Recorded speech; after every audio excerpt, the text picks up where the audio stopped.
Bom dia, boa tarde e boa noite. Sejam bem-vindos a mais um vídeo aqui no canal. Eu me chamo Abner e no vídeo de hoje a gente eh, vai cumprimentar um personagem da nossa dedicação ao sentido de empreendermos sobre a sensação de conhecer as edificações que dizem, por um lado, cientificadas pelo estudo e administração filosófica, né?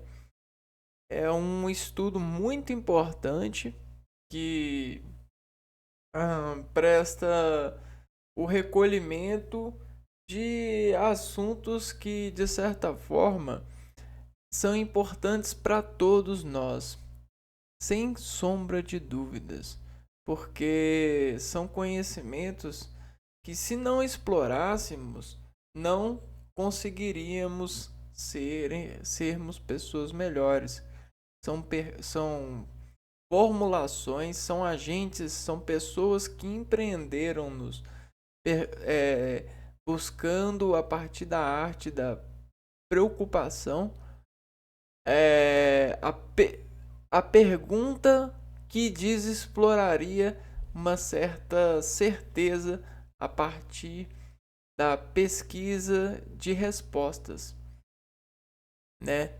Então, esse edifício, esse edifício imaterial, essa cultura, essa substância que é abstrata, que é a forma da lógica de contrair resolução e identificar desses processos soluções, a rima dessas soluções é uma das maiores graças que a gente tem, e a gente consegue saber dessa graça apenas quando a gente consegue abrir as portas das sensações que vão sendo fechadas conforme vamos nos relacionando com as matérias, principalmente as matérias artificializadas pelos homens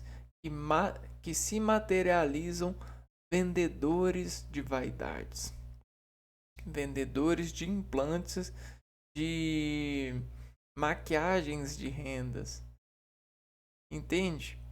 Ilustrações de certa forma que não são edificantes, são apenas meras ilustrações, são apenas meras máscaras, meras fantasias, que a verdade dói, a verdade insiste, a verdade ela é mais fraca do que você pensa, porque ela tem medo. A verdade ela sente muito. Não é à toa que todos nós buscamos certas formas de contrair da verdade uma distração para que ela não nos interrompa no sentido das nossas fantasias nessa vida. Nós colecionamos caminhos de fantasias e edificamos esses caminhos tentando colecionar verdades que nós conseguimos cumprimentar. E hoje, se hoje a gente consegue cumprimentar muitas verdades e ter força para isso, é por causa dos filósofos que um dia ousaram serem corajosos para cumprimentá-las. Então foram aqueles caras que abriram ser semelhantes, foram aqueles caras que pintaram semelhanças, foram aqueles caras que ousaram ir além para poder reconhecer sobre esse além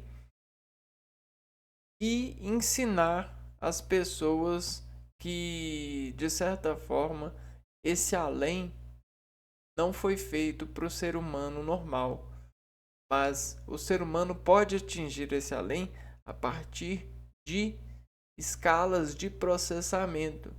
Esse além é a fábrica, é a máquina, é esse computador que faz você ter interação comigo, né? E esse além, ele é muito maior, porque se hoje a gente tem isso, imagino o que a gente pode ter amanhã se seguirmos compassivamente esse mandamento, essa receita, né? Essa base de se concentrar e se ver praticando essa tal filosofia que muitas pessoas dizem arredar da graça porque escolheram a graça dos bens materiais. Os bens materiais, eles são de certa forma necessários para nos dar equilíbrio, sustentabilidade. Quando a gente começa a utilizar esses bens materiais para nos enterrar, para nos dar coragem, a gente fica muito dependente.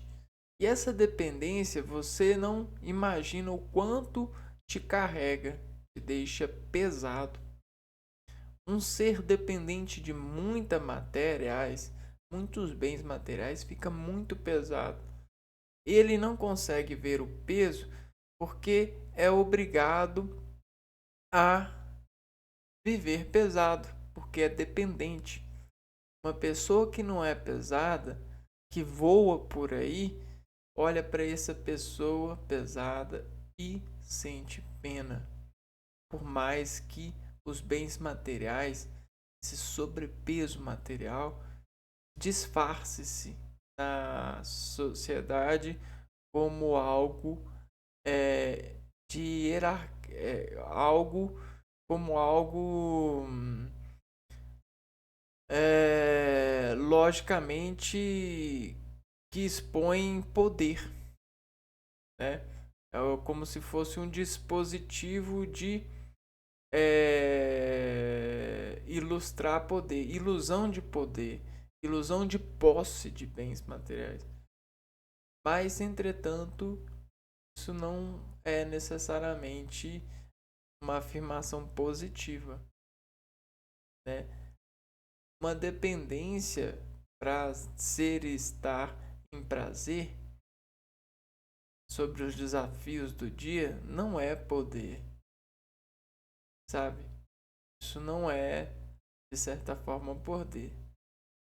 E de posse dessa afirmação, hoje a gente vai conhecer um personagem que ousou, né, sobre sua coragem, sobre a sua destemida versão de herói, de investigador, ousou olhar para as dores e filosofar a partir delas. Ousou dizer: por que essa pessoa sente tanta dor e essa não? Quais que são as diferenças? Quais que são os motivos? Por que que um se prepara para essa dor com alegria e o outro se prepara para essa dor, que é a mesma dor, com ódio? Por que que essas pessoas sentem diferente aquilo que elas fazem todo dia? Não era para ser assim. Existe alguma coisa contrariando aquilo que deveria ser um padrão entre esses dois sentedores, sentidores, se a gente tem eles no mesmo sentido? Ora, então, por que que esses dois não tomam esses hobbies para o mesmo sentido? Quais que são as variáveis nos seus dias a dias que dizem interromper as dores para um sentido diferente de ter essa dor no seu dia a dia, esse objetivo? Por que que um gosta e o outro não gosta? Por que que é tão difícil para esse que não gosta gostar? Então, o filósofo que a gente vai falar hoje é um personagem e ele está entre nós hoje em dia. Por mais que dentro desse circuito de aprender, de cumprimentar os filósofos da modernidade, assim conhecidos, eles, eles morreram na sua época, no seu tempo, nasceram e morreram, eles ainda estão presentes, porque a sua herança, a sua coragem, a sua filosofia permanece entre nós e brinda os filósofos contemporâneos, né? Então, vamos conhecer Thomas Hobbes, né? E vamos ver o quanto ele traz de importância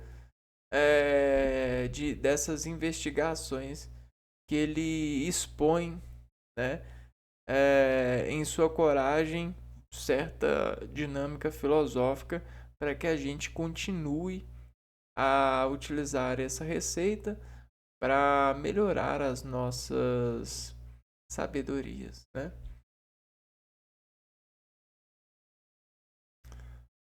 Então, hoje a gente vai cumprimentar essa figura aqui, ó. Thomas Hobbes,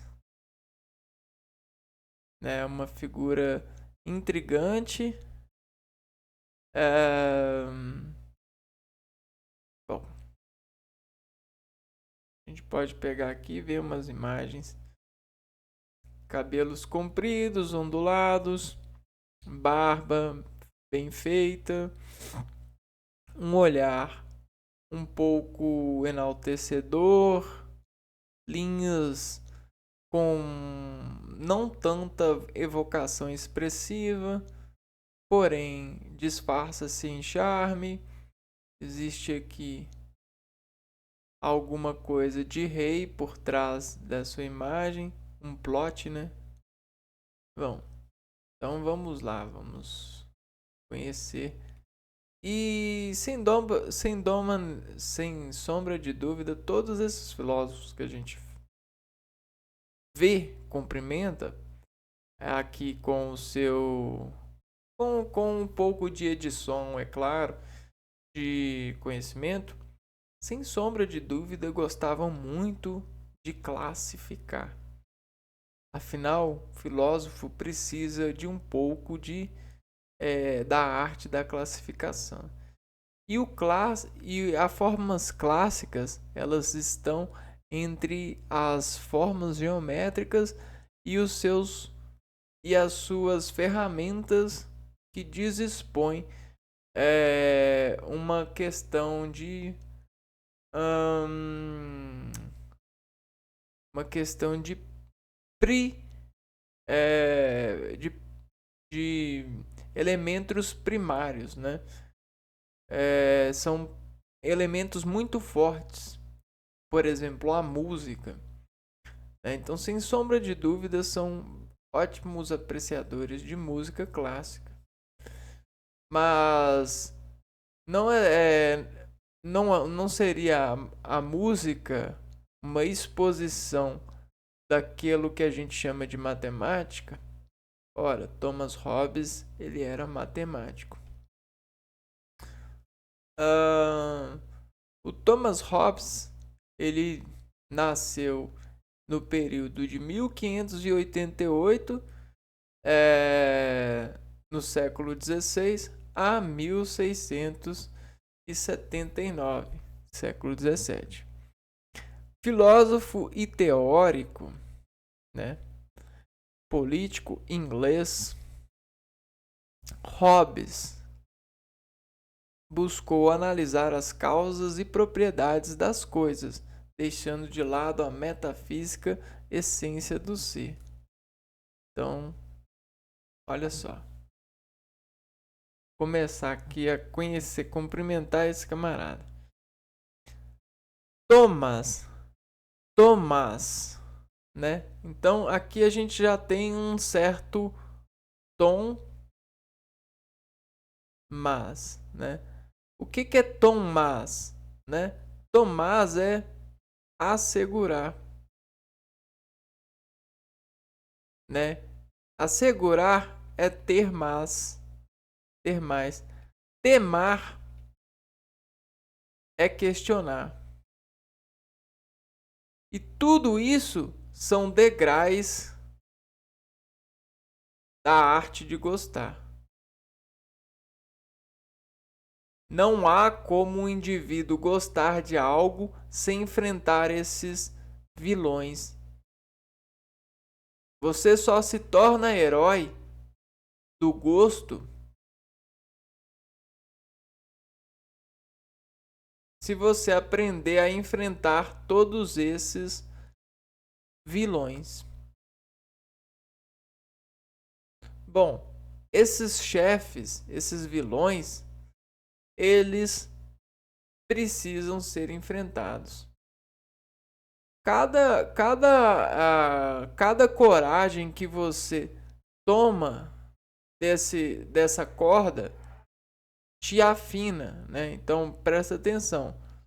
Cada coragem que você toma desses desafios faz você afinar o gosto de ser herói, de herdar essa ação. Herói herda a ação. E o que é uma ação? A ação, ela é de certa forma exposta porque existe um objeto que pede ação. Então, se alguém pede ação, se algo, vamos pôr aqui, ó. Se algo pede ação, ele não está em perigo? Por exemplo, a gente tem uma semente aqui, ó. E a semente, ela pede ação. Socorro! Socorro! Se ninguém me colocar no lugar certo, eu vou morrer. Opa, vamos colocar ela no lugar certo. Socorro, socorro! Colocamos ela num lugarzinho aqui. E aí preenchemos aqui com terrinha. E aí, com o passar do tempo, ela vai pedindo socorro com diferente, né? O primeiro socorro ela ganhou foi a invasão. Invasão. Esse é o primeiro socorro. E o segundo socorro que ela vai pedir vai ser uma desafinação desse socorro, porque ela já ganhou esse. Então agora eu preciso de outra coisa. Socorro! Aí ela pode fazer o socorro, vírgula, sol. Me aquece. E aí vem o sol e aquece aqui. E aí, de repente, ocorre uma explosão na semente e começa a nascer aquilo que a gente chama de verdade. ou caule, né? Caule da semente. E aí o caule vai pedindo socorro, socorro, com o passar do tempo. E aí o que acontece? O socorro vai vindo, né? Ele vai sendo afinado pela pela pela por receber socorro, né? E o que é receber socorro? É uma ação. É uma tomar ação. É tomar uma ação. Tomar uma ação é receber um socorro. Por que a gente fala automação? Ao tomar socorro. Ao tomar socorro. Por que a gente fala isso? Automação. Porque quando a gente sempre está em perigo. Quando a gente é cego. O cego está sempre em perigo. E agora, quem que é cego para um filósofo? Para um filósofo, é cego quem não filosofa. Agora você vai achar que a gente está criando uma importação maior para o filósofo, porque a gente está falando de filósofo. Mas quem é cego para você? Para você, é cego aquele que não te conhece. Não te conhece. E aí, como que a gente tenta conhecer os outros? A gente conhece os outros buscando instalar semelhanças entre nós. Então, quando a gente instala semelhanças entre nós, a gente começa a crer na conhecimentadoria do socorro que o outro pede. Ação. É mais ou menos isso.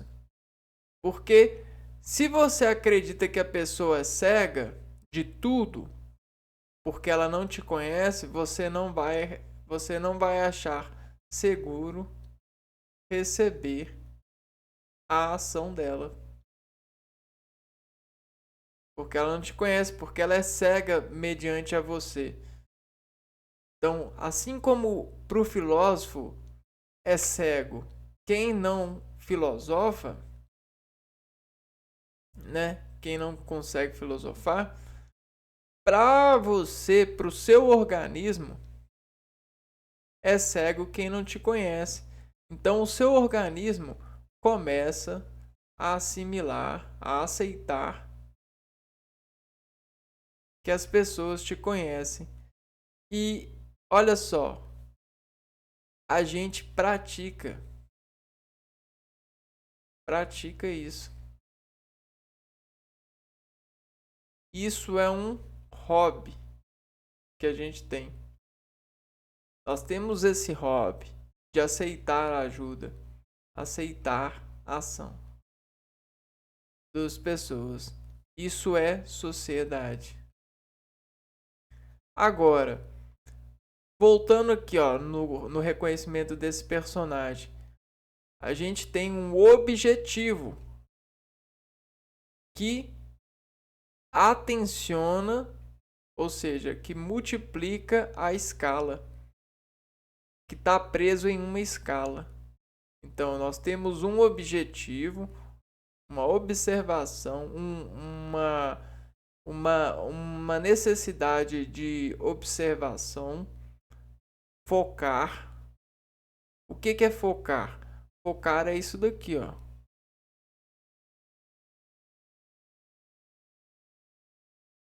Você tem uma flor e o que é focar? Focar é você fazer isso daqui, ó.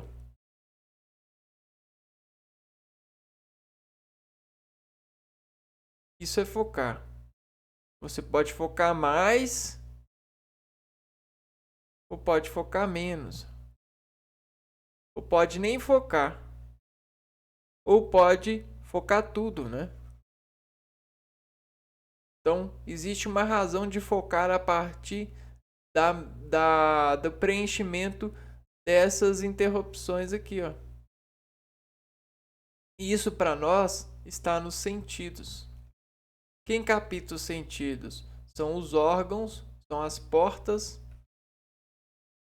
organosensitivas. Então, como que a gente foca? Mediante aos olhos. A gente faz contrações aqui, ó, oculares. Como a gente foca perante ao nariz? A gente faz contrações aqui, ó, nasais. Como que a gente foca perante a boca? A gente faz contrações aqui, ó, orais. Como que a gente foca mediante ao ouvido? A gente faz contrações aqui, ó, no tímpano, que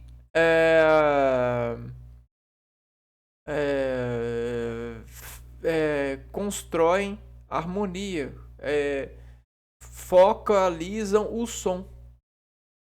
Porque o som, ele é uma onda que se de repente, se você estiver muito afastado da onda do som e estiver escutando, ela pode parecer uma coisa, parece uma coisa, e aqui, ó, quando você estiver perto da fonte de som e você estiver focando, pode ser outra coisa, ser outro som. Então a gente tem essa variação de som, perda de qualidade de som perante a distância da fonte. E a distância da fonte, as pessoas mesmo perto da fonte, se elas estiverem cegas, ou seja, sem foco, elas podem perder a resolução de saber de que fonte é essa. O que é isso? Tá cego, né? E aqui, ó, a pressão também é, ó, a pressão que é estimulada por isso, pelo contato físico aqui, né? Nessa pele, ela também faz decomposição de sensação. Ela também foca, né? A pele também foca. Bom, dito isso, a gente tem essas observações entre escalas, esses hobbies. E esses hobbies, de certa forma, colecionar é um hobby. E agora a gente tem colecionação de dados. E aí, desses dados que a gente coleciona, e a gente pode ter um indivíduo igual a um dado. E aí, um indivíduo, ele pode ser visto em foco de dado. Esse foco de dado pode estar sobre um movimento, uma ação, que ele serve para um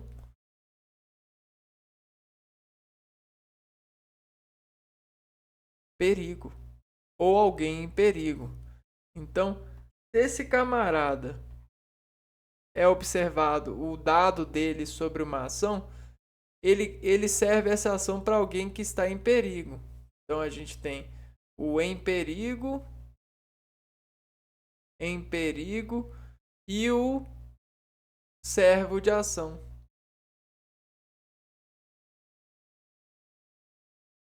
E aí a gente tem o emprego, né? O em perigo e o servo de ação. Que legal, né, mano?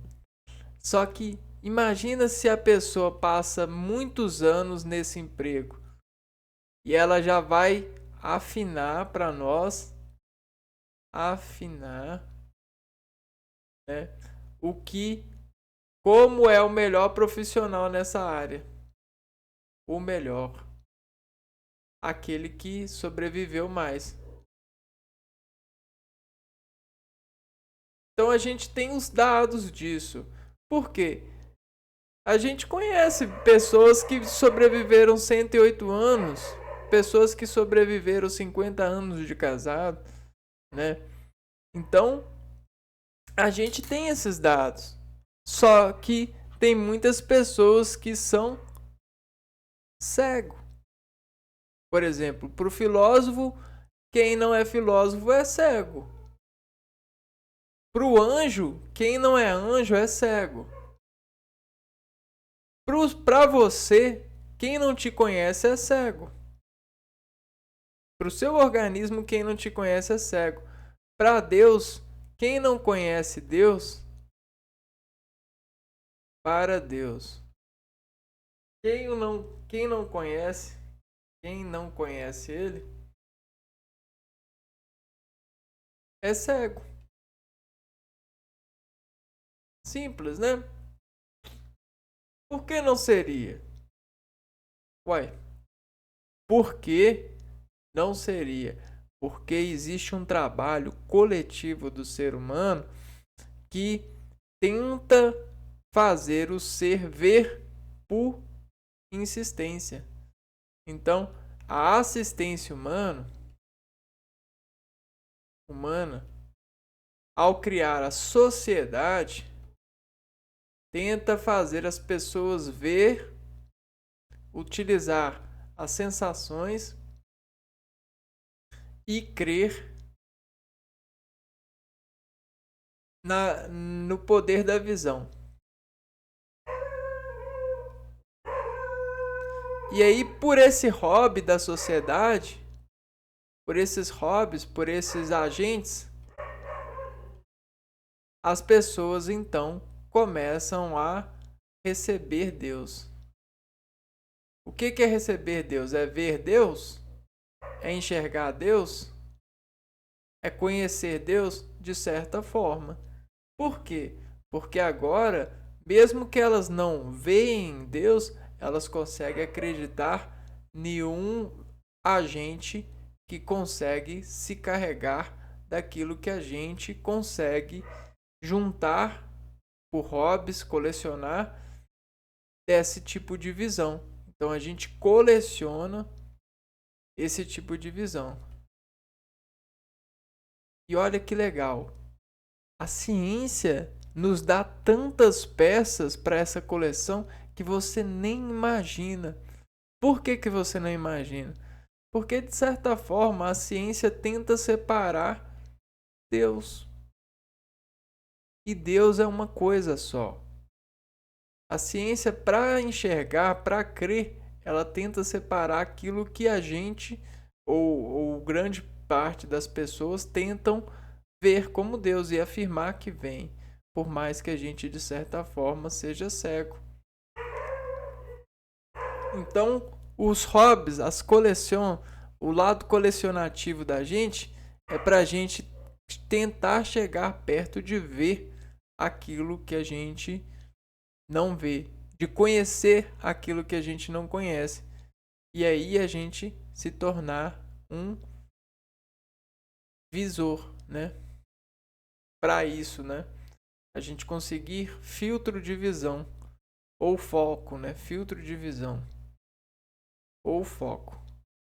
E isso é um hobby. Fazer isso é um hobby. E a sociedade vem fazendo isso há anos. Então nós enfeitamos isso há anos, fazendo muita gente, muitos verem um pouco para é, afetar, afetar e modificar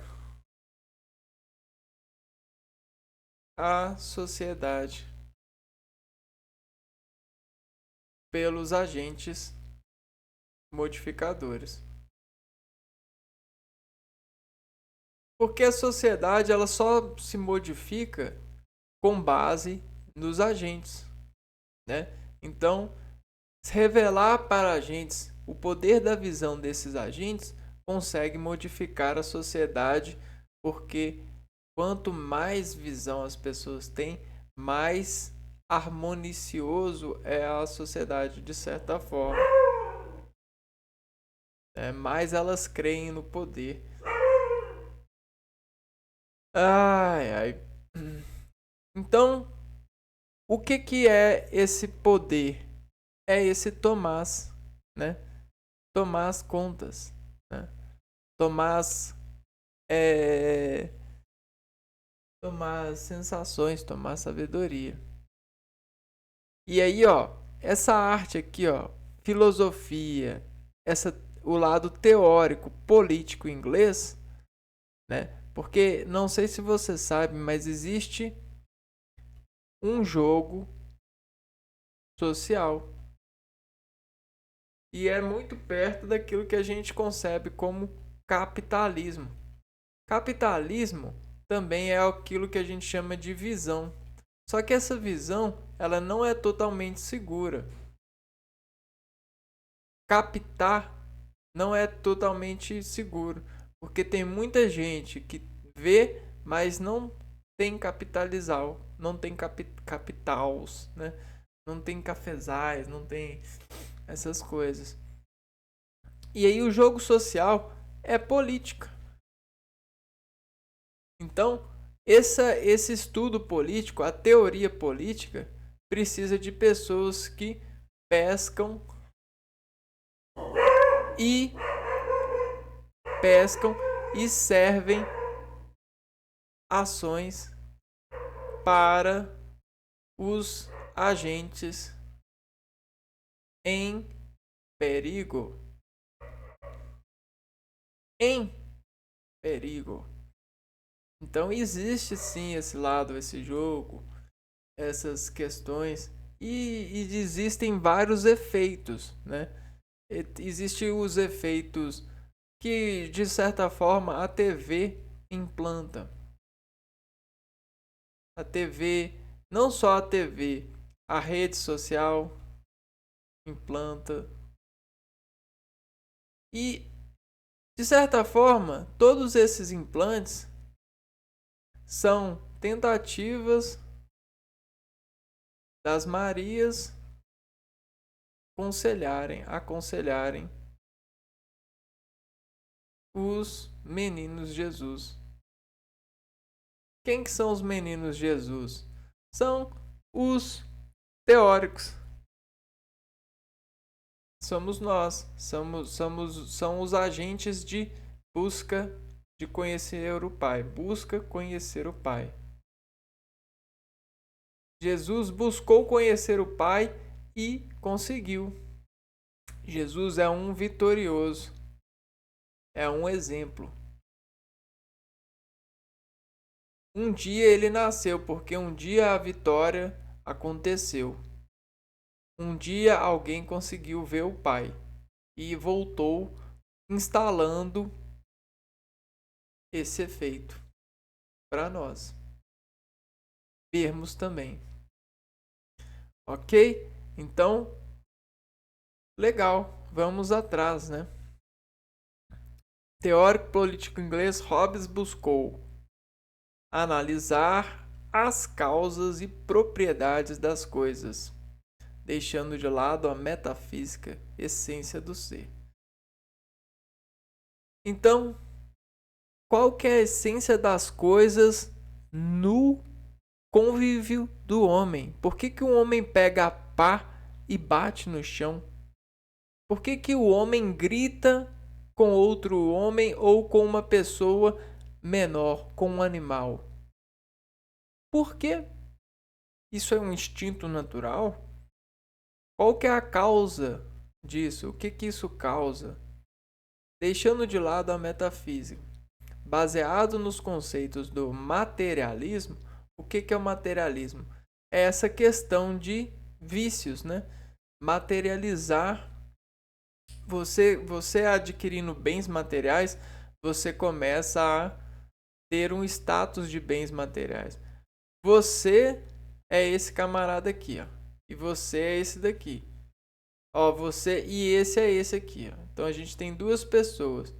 Essa tem uma casa aqui, tem animais aqui e tem plantações aqui. E esse aqui, ó, não tem nada. Logo, esse ser, ele vai parecer, os dois são a mesma coisa, né? Só que esse daqui, ele de certa forma, ele vai materializar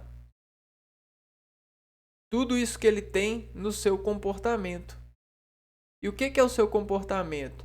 Seu comportamento é a sua música, é a sua alma, é o seu espírito materialista. Agora, se esse camarada imaginar que tem, ele vai também expressar. Porque a imaginação, ela tem poder.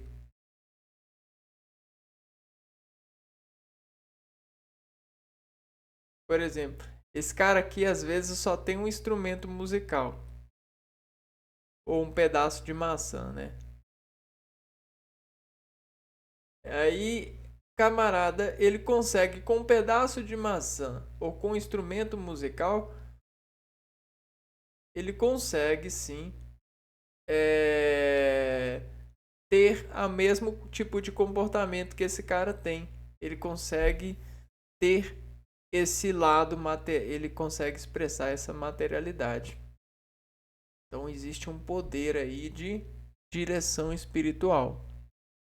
Um mecanismo e baseado nos conceitos materialismo, mecanicismo e empirismo. Empirismo é a investigação da natureza, mecanicismo é a investigação do lado do homem em processos mecânicos. Desenvolveu sua teoria. Nela a realidade é explicada pelo corpo, ou seja, o corpo ele é um detector, ele é alguém que consegue detectar mudanças, né? Ou seja, revelar coisas que estão acontecendo que de certa forma a gente é cego para ver. Então, se a gente observa o homem, o ser é como se fosse uma folha em branco. E aí, a partir de alguma coisa, de uma causa nesse ser, essa folha tem um risco. Então, esse risco assume essa causa desse efeito, né? Então, a gente tem causa, efeito, x, traço, né? Então, isso aqui equivale a isso daqui, ó. Entendeu? Então, de certa forma, existe o ser que diz o que é. O que diz o que é. Então, são os exames que a gente faz. São as causas, os exames. E aí a gente conhece o ser por isso. Então, veja só. Se a gente não tem o ser em perigo, e aí desse perigo a gente consegue salvar ele com isso, né? Se esse ser em perigo é salvo por essa causa aqui, ó, por causa dessa ação, a gente conhece a ação herói. Ou seja, a gente conhece o medicamento para esse ser. Que legal, né? Isso é coisa filosófica. E por seus movimentos aliados à matemática. Sua obra mais emblemática é um tratado político denominado de Leviathan. Leve, ou seja, você carrega, existe um peso aqui, ó. Leve a atenção somada por um Risco. E olha o que é o risco. O TAN aqui, ó. O TAN. A gente pode assumir isso, ó. Leviatã.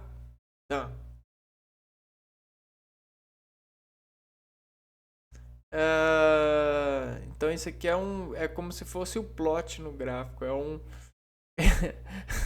É os acentos que dizem a partir do C. Mencionar o C é sobre uma causa, sobre o efeito. Mencionando a teoria do contrato social. Então existe esse contrato social, essa contração que é associada, né? Então, um profissional ele vai assumir, todos nós assumimos uma contração social. O que é a contração social? É aquela folha que mostra para nós que dentro da sociedade existem contrações que são santas. O que são contrações que são santas? São contrações que todas as pessoas em sociedade vão expor. Por quê? Porque não tem como fugir, é lei. Não tem como fugir dessa exposição, é lei. A menos que você seja um agente do além.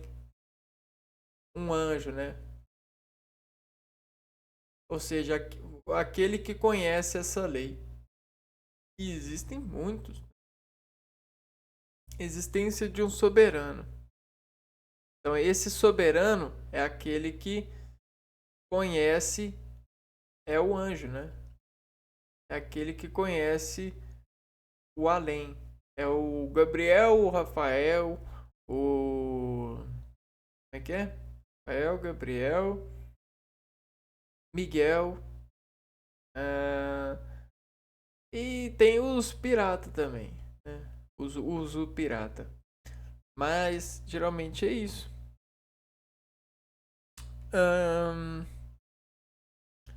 Ver se a gente dá continuidade aqui.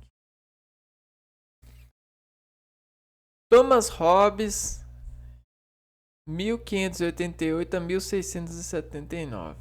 1588 a 1679. Foi filósofo e teórico político. Autor de obras que abrangem conceitos de política, psicologia, física e matemática. Muita coisa. Só esse nome aqui, ó, filósofo e teórico político, diz muito poder, principalmente na época. Nessa época que ele viveu, alguém que teorizava política tinha um status muito alto. O status desse camarada ele é muito alto. É alguém que tinha muito poder, influente, né? É alguém que era muito influente. Autor de obras que abrangem conceitos de política, psicologia, física e matemática. Então, suas obras abrangem política, psicologia, física e matemática. É justamente todo esse lado de filtrar os seres para conseguir teorizar a política, teorizar melhores investimentos do rei. Investimentos. Né? Então, por que ele fala assim, rei, constrói um castelo, rei, constrói uma igreja boa, constrói uma igreja muito que faz a imagem do seu poder. Por quê? Porque existe um conhecimento político, psicológico, físico e matemático que mostram que você só vai conseguir controlar as pessoas se você entregar para elas aquilo que elas podem fazer. Um poder coletivo, né? A imagem de grandes construções impõe, né? Impõe de certa forma uma harmonia de poder, que o poder é necessário, entendeu? Se você não tiver poder, se você não fizer poder, se você não tiver organização, você não constrói grandes edifícios. E isso incentiva a população a ser obediente e fazer parte disso. Escreveu o Leviatã em 1651. Um pouquinho. Leviatã. Então a gente tem o que? Uma parede, uma instrução de escala que contrai informações por atenções somadas a atenções que dispõem assentos que são os seres, né?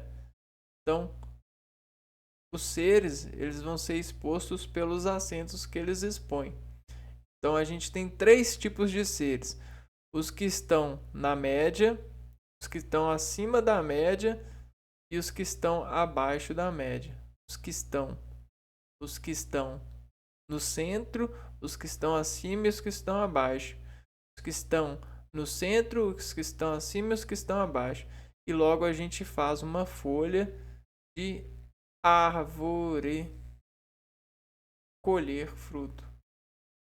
O fruto, ele de certa forma nos mostra esses 3 tempos, né? Passado, presente e futuro. Ele nos mostra toda essa sensação de que a gente chama de amadurecimento.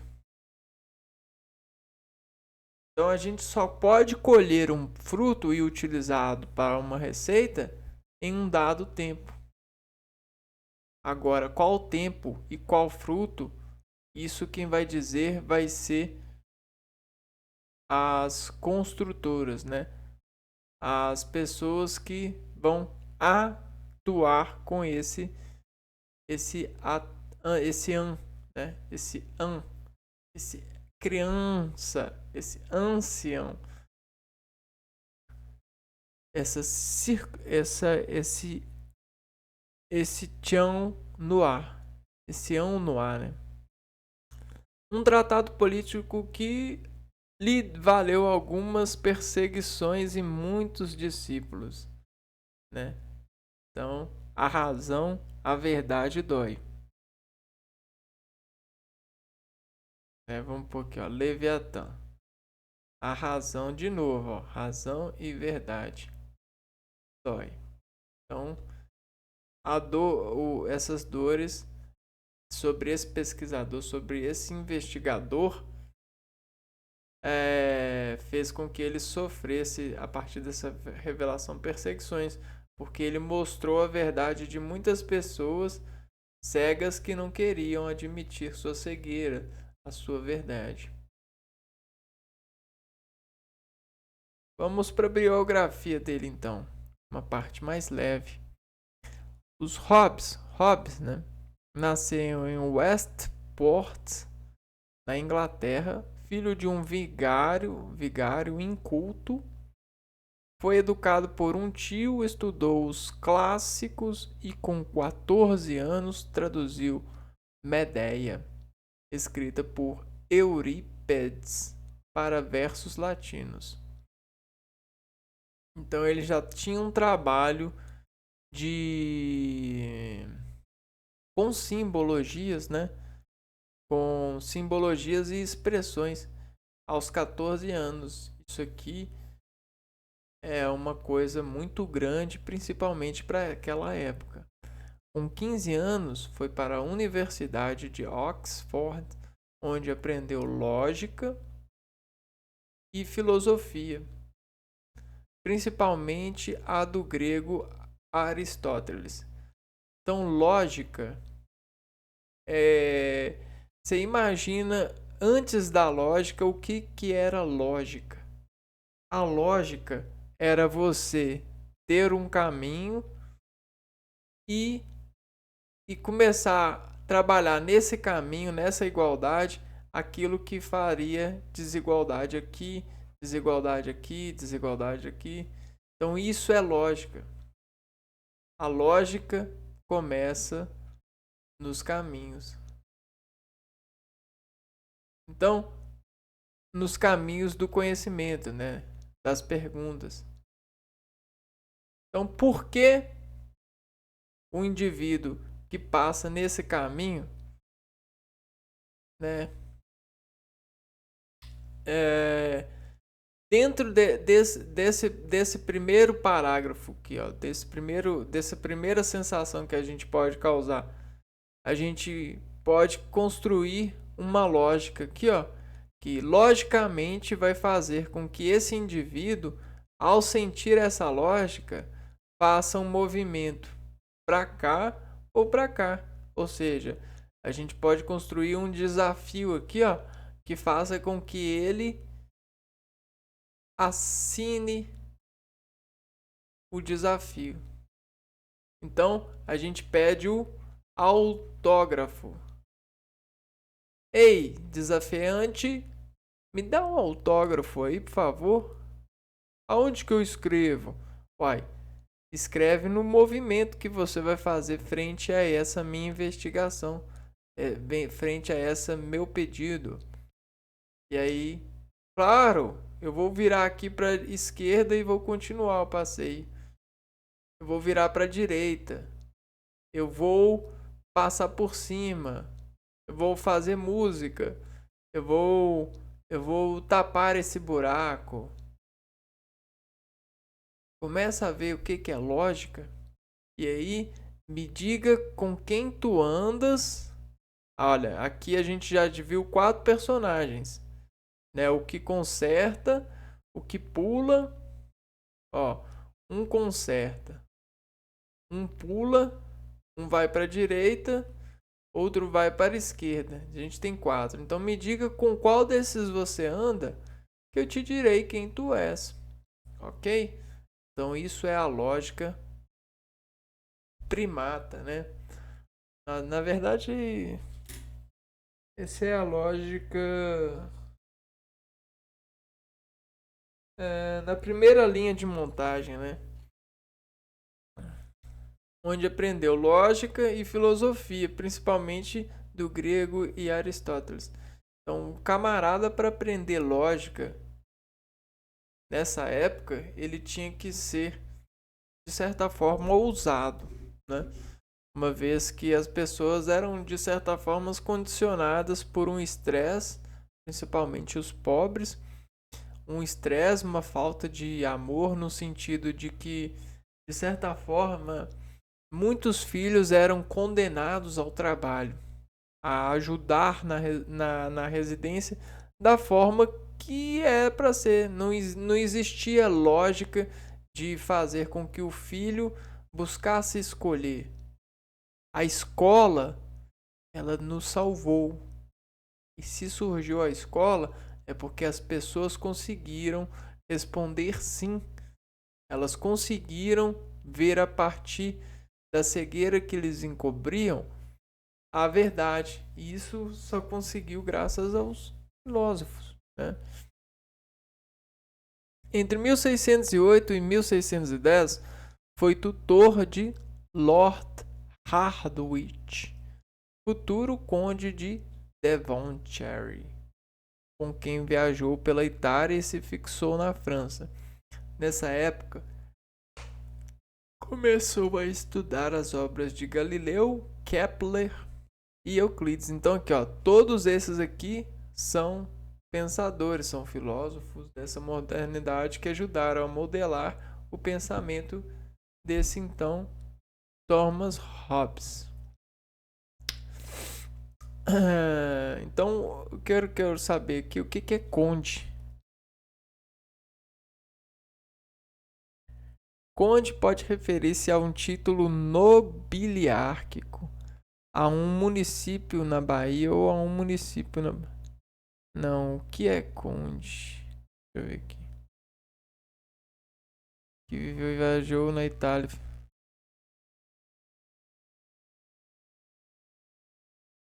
Futuro conde. Conde. O que é conde? Pessoa que detém título citado na ACP. Na Idade Média e na Moderna, aquele que detinha o comando militar de um território. Então, olha só. Esse aqui era, cara, o que detinha o comando militar. Vamos destrinchar isso. Comando. Então, manda militar. Militar é você dizer que pode ou não pode, né? Pode, não pode. E aí, como que eu vou dizer que pode e que não pode? Eu tenho que saber, eu tenho que conseguir dizer, saber o que pode e o que não pode, né? Caraca, que doideira. Então tá vendo da onde que surge todos esses aparatos? Então já tinha o conde nessa época. Na Itália visitou Galileu, que teve influência decisiva na formação de suas ideias filosóficas. Esse contato o levou a fundir suas preocupações com os problemas sociais e políticos com seu interesse pela geometria e o pensamento dos filósofos mecanicistas. Ou seja, ruas, é, lojas, instalações nas ruas. Pode ou não pode? Como pode? Por que não pode? Por que as lojas podem ser de algum jeito e não pode ser de outro jeito? Entende? Questões que eram debatidas nessa época. Se o princípio de que a soma dos ângulos de um triângulo é igual a dois ângulos retos, e retos fosse contrário aos interesses dos proprietários, ter-se-ia tentado anulá-lo, queimando os livros de geometria. Ah, tá. Então, quem que são esses proprietários? São aqueles que de certa forma, querem controlar a visão. São a supervisão. A supervisão controla a visão. Então, se a gente não tiver coerente de que as somas de dois ângulos, né, essas leis geométricas, a gente não consegue formar razão. Né? A razão se deriva pela supervisão. Então, a supervisão, a gente consegue militar a supervisão com aquilo que a gente chama de geometria. E a geometria ela pode ser vista em graus de escalas menores. Isso aí é uma frase dele, né? Hobbes voltou à Inglaterra em 1637, onde sustentou violentos debates sobre suas ideias numa época em que a situação política anunciava uma guerra civil. Ou seja, as pessoas elas que não tinham nada a ver, nenhum preparo para a guerra, elas seriam levadas ou instaurariam uma guerra. Hobbes era a favor do poder real e se retirou para a França em 1640, quando o arcebispo Laud e o conde de Strafford, principais auxiliares do rei, foram levados à torre acusados de conspiração. Seu tempo em Paris foi de intensa atividade intelectual, refutou Descartes, ensinou matemática ao futuro Carlos II, filho de Carlos I da Inglaterra, que também se encontrava no exílio. Por que era ensinado para os filhos de reis? Para que eles conseguissem e tivessem ideias de melhores, de acreditar esse lado intelectual para poder coordenar, né, o seu reinado, para poder reinar melhor, ser um. Agora vamos ver a sua obra que é considerada a obra mais famosa, o Leviatã, que é mais ou menos um filtro, né, aqui, ó. Ele vem e a foto, foto social, foto. Então existem muitas fotos sociais que modelam os dados e figuram a segurança de se ter bordado a gente, bordado a nossa sentença. Vamos lá, Leviathan. Em 1651, Hobbes lançou Leviathan, onde confirma e amplia seu trabalho sobre política. Como Leviathan desgostou a Igreja Católica e o governo francês, foi pressionado a deixar o país. Então ele precisou deixar a França por conta da polêmica que o seu livro causou. Porém, às vezes essa tal informação ela também pode ser um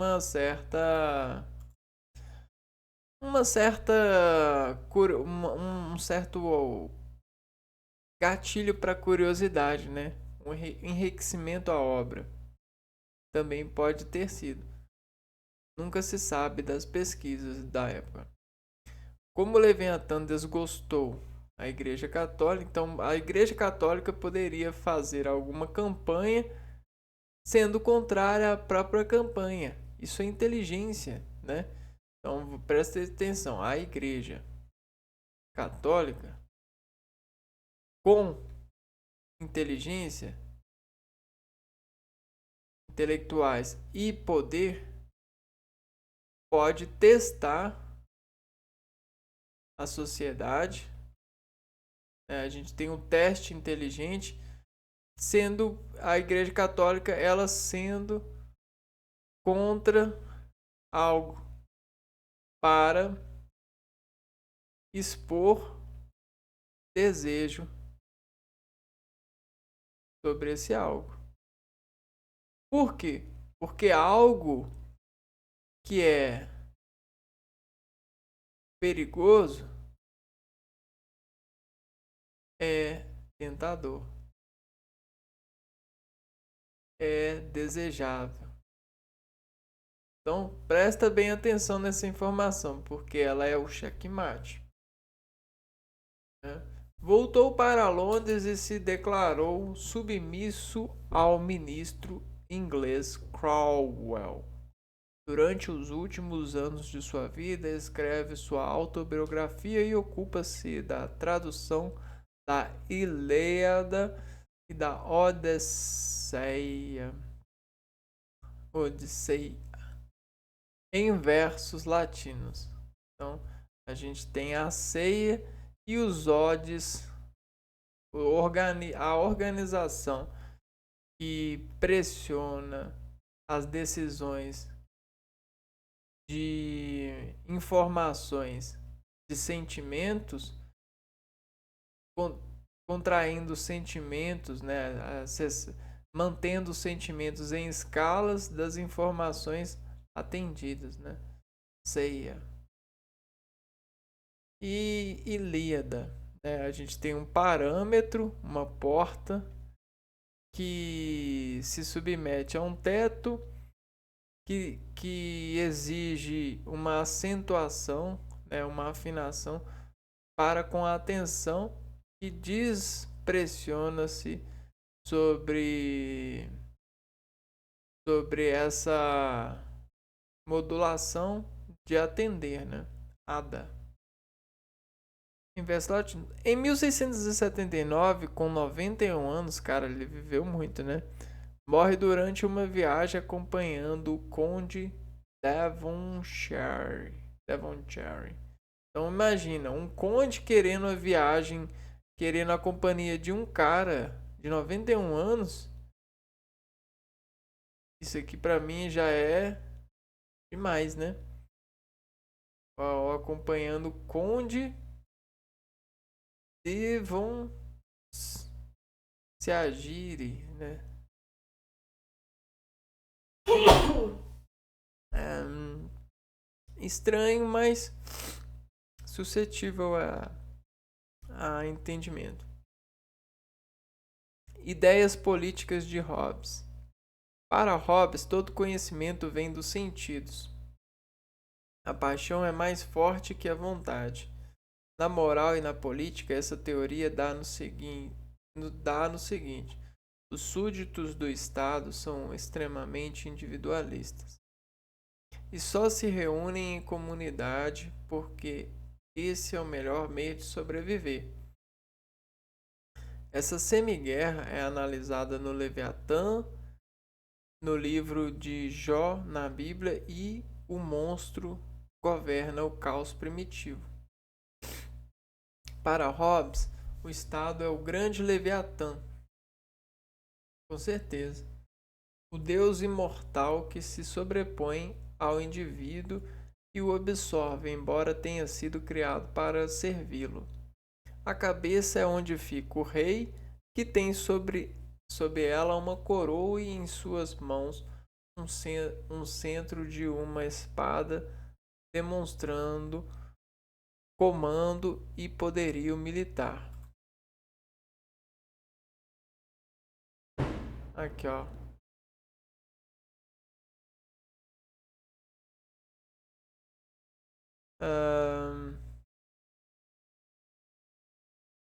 Então a espada é isso, poderio militar. Por outro lado, tal como o monstro, o Estado é composto pelos indivíduos. Hobbes foi autor de diversas obras como De Cive, acho que isso aqui é Leviatã e De Corpore e De Homini. Em todas ele fala de um estado natural em guerra perpétua, exprimindo bem seu pensamento na frase Bellum omnia contra omnes, homini lupus. O homem é lobo do homem. O homem personifica a si mesmo, né? O homem personifica a si mesmo. O homem é lobo do próprio homem. Ou seja, o homem se vê no espelho. Se vê no espelho. Diferente das outras espécies. Hobbes e o contrato social. O contrato social seria um acordo entre os membros da sociedade que reconhece a autoridade de um soberano dono de direitos iluminados.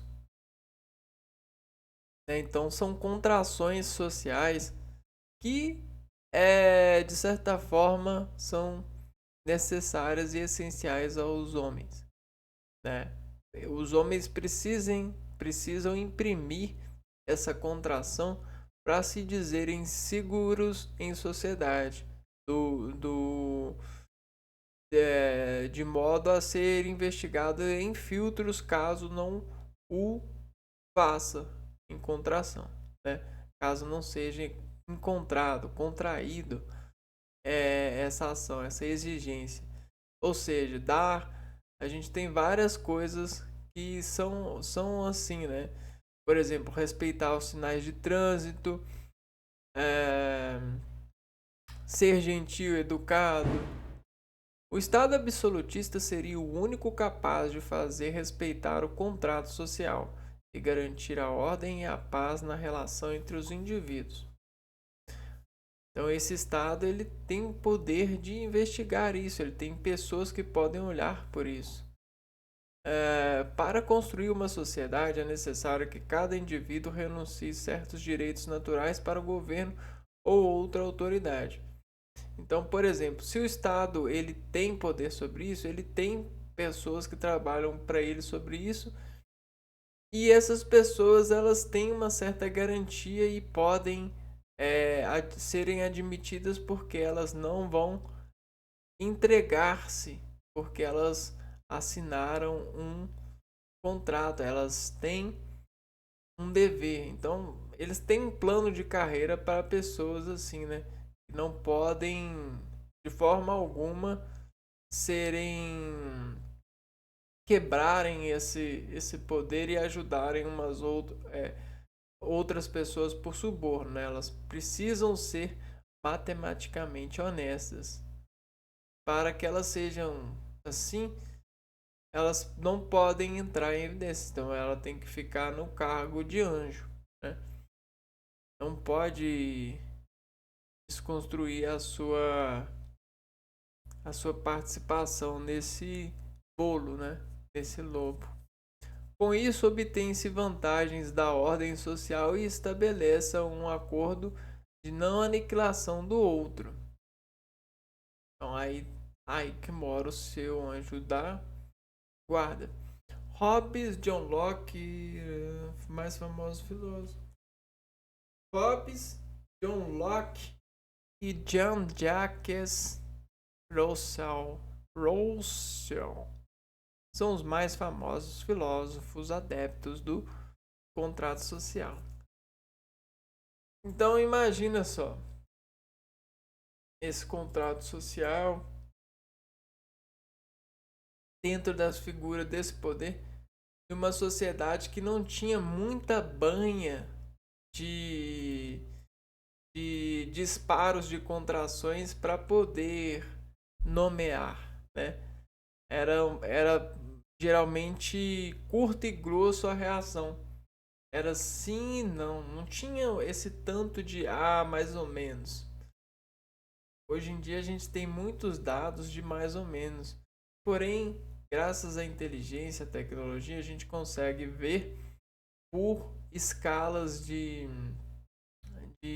assunto em denominada expressão energética que descontrai sensação, porque o organismo ele tem por si só obediência às sensações. Então a gente consegue ver quais são as sensações abertas e as que estão contratadas dentro desse espaço, dentro desse obstáculo que a gente chama de social, né? E aí a gente tem essas contrações e os ans, né? Leviatãs. E aí dá pra ver, né? Sobre esses frames, né? As reações dessas conversões. Bom, então esse filósofo é, sem sombra de dúvida, um camarada que levou toda essa atividade a ser preciosa, né? Valiosa, ser um Hobbes. E aí temos muitas pessoas que hoje em dia conseguem viver, serem bons vivants, serem pessoas que conseguem ter sabedoria sobre personalidade, maquiagem, isso e aquilo, ter alta voltagem de entregar ações para as pessoas em perigo, é porque a gente tem esses personagens. E também tem essas garantias de carreira, né? E esses valores por, por tendências de filtrar os resultados dessas ações. Principalmente dos heróis para aquelas pessoas que estão em perigo, né? Bom, isso sobretudo é muito valoroso porque o homem é o homem é aquele que consegue ver o próprio homem porque ele aprende a conhecer o homem para poder ver, né?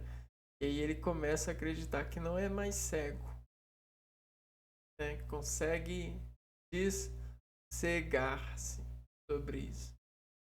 Então, espero que vocês gostem. Tem muito conhecimento, tem bastante conhecimento legal. Pode apurar, é, viver quantas vezes quiser e for necessário. Eu vou ficando por aqui. A gente se vê no próximo. Um abraço para vocês e fui!